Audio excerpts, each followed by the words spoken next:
We've introduced this rapid fire round in the podcast where I'm going to ask you questions and you can respond back with the first thought in your mind. And if we need to, we can expand on it later. So the first one is you have 24 hours to build an app.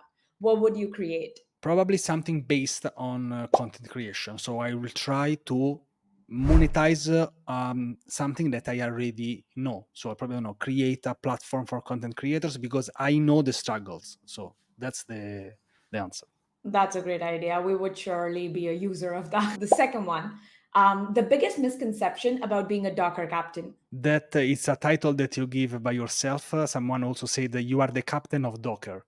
Or another misconception is that it's a paid role. It's not. It's an Mm. ambassador program, a free role. I'm not paid. Okay, myth is busted. Moving on to the next one, the best place to learn Rust. Probably my YouTube channel. Of course, I'm joking. There are I expected free. that. Also, Yeah. there is an online book that basically I'm creating videos based on that free book. So you can read that book, and I create videos based on that. And it's not a secret, so it's cool because there is not like the video version Rust programming book. Okay, Oh, that's a good one. Yeah. What's your ideal work environment? Remote, office, or hybrid? It's just a remote 100%. It will be hard to get me back in an office even for 1 day a month. There will only be two cases. Even if I get like absolutely broken, or if the offer is like $500,000, $1 million per year. So if you see me going back to an office, it will be one of the two cases. Probably it's yeah. because I'm broken, but it's like these are the only two cases that will get me to an office. And what do you think? So I think in your case, it absolutely makes sense to do complete remote or as remote as it gets, so that you have all the freedom because you are also self motivated to, no one is asking you every morning to create YouTube videos. You are self motivated. You are doing it because you love it. What do you think about, let's say, a company like Google or a big company, Amazon? Their developers, their engineers, do you think it's better for especially new inexperienced developers to go to the office because there they would see hundreds of others and learn, or do you think remote is good for them as well?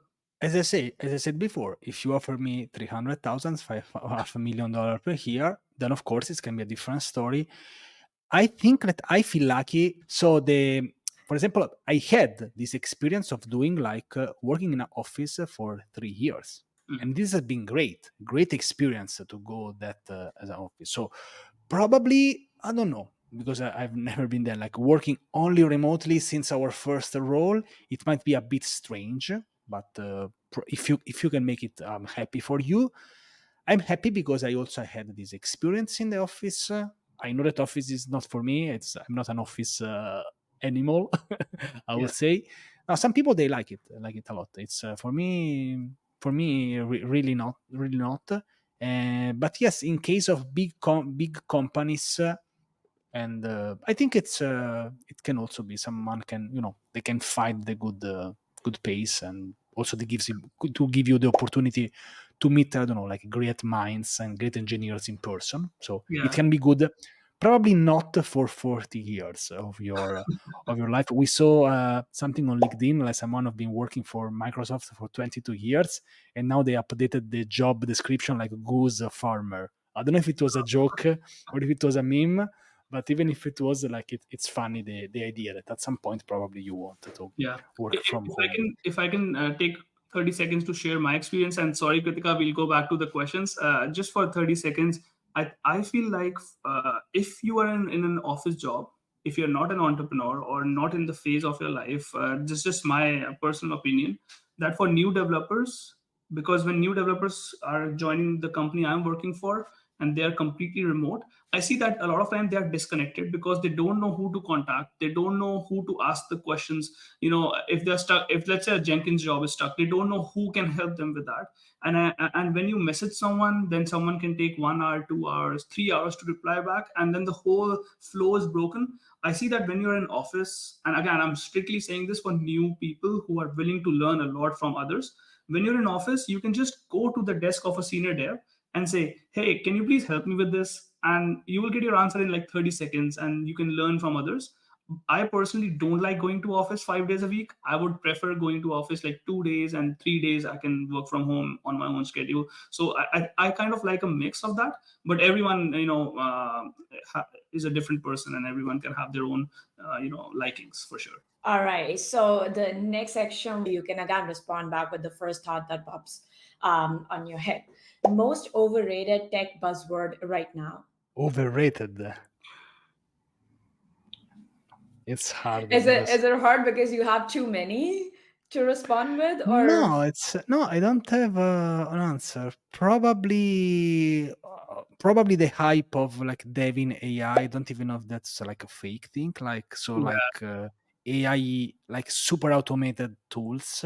But I yeah, don't have like so. Probably that. Because, no, I was thinking about a framework, but I don't have. yeah. It's not that I don't want to offend anyone, but I don't have because if something is not interesting, I just don't check it. So that's probably yes, some AI tools that probably are, advocated against being the best in the world, and they are probably just a prototype. that counts? So the next one, what emerging tech are you most excited about?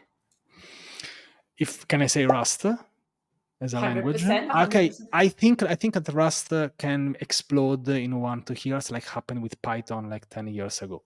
But this is my prediction. We'll see. I'll probably if I'll be right or wrong. If I Okay. can quickly ask you to summarize in one sentence, why do you feel that about Rust? Yeah, sure. Because it has a unique features. So unique things that other programming languages have not. So I don't know how it handles the memory. It seems like it feels like C++, but it's not as complicated as C++. It's low level, but it can also be used for web development. It can be used as a backend. It can be used as a front end, which sounds a bit crazy. What? So we will see with So it WASM. kind Yes. of it has the potential to become the replacement of JavaScript. Then Uh, that's a bit too much, maybe to say. Maybe I can update in a couple of years. The things it has is that it's the syntax. It seems complicated at the beginning. Once you start to understand, you really fall in love with it. There's also some statements and something that I really love them. So unique features, like it makes this unique. Like it's like you go there or nothing. Like it's like the iPhone. This is not sponsored, but like even that or nothing. So Yeah. it's I don't have an yeah, iPhone, by the way. This is just an example. Cool. So yeah, that's what makes you like buy or start adopting something because you don't have another options. There are other options, other great programming languages, but that's the reason why I think this might be something that might explode, but at least it will increase in adoption. Mhm. interesting. According to you, what's the biggest challenge facing the tech industry today? As a developer or as an ecosystem? Both. So I think that as a developer, this feeling of being overwhelmed, it will never be matched. So like the Mm. feeling that you don't know enough because it is what it is. Like you don't know enough, but we really need to start understanding that tech is like medicine. You can't become a doctor in every field. You need to choose. You need to choose one field. Or like a musician, you can't learn 20 instruments. You need to learn one and be good at that and being paid for that. And because being software, it seems that you can do everything. You can't because if you start focusing on even one framework, you start don't have time to learn all the backend technology. So being overwhelmed, and the more you know that you know nothing. This is Exactly. Yeah. from that. And in terms of ecosystem, I think that yeah, the AI will just we need to understand what's the role, how to use it, what parts will be taken more. Again, the boilerplate parts. Don't focus on creating boilerplate things, but focus on solving problems and try to improve that. So that's I think the problem where the problem is. Hmm. Yeah, one thing AI can do that humans are great at is creativity, right? So humans still have their touch of creativity that AI can't emulate, at Yeah. least for now. Okay, so the last one is best productivity tool for programmers. I'm biased. Go and try Daily Dev because I think it's the platform for developers, and I know this from the inside. I joined when we were 5 people. Now we are 30 people. I can't share the numbers, but we raised big numbers also in terms of funding. We are focused on developers, and it can become a tool that is can really help you to stay up to date. And now we have communities, amazing features. We launched a new mobile app in weeks. Like, our engineers are absolutely crazy and mind blowing. So I'm biased, but I will say this. We'll see if in 5 years I'll be right or wrong. I will be glad, like, if this will be remembered as like a huge boom Yeah. in tech. Sorry for being biased, but It's a good answer. I've never used the Daily Dev app. What's the name of the app? I'm curious. I'll download it and yeah, I'll we read. have a Chrome extension and also mobile app. It's daily.dev, so it's so easy to remember, and you can check it out. And also it's 100% free. So this makes my life as a developer advocate very easy. We don't have a premium tier. Yeah. You just Wow. have to use it. I would be happy Absolutely. to use it. Yeah. Absolutely, yes. Awesome.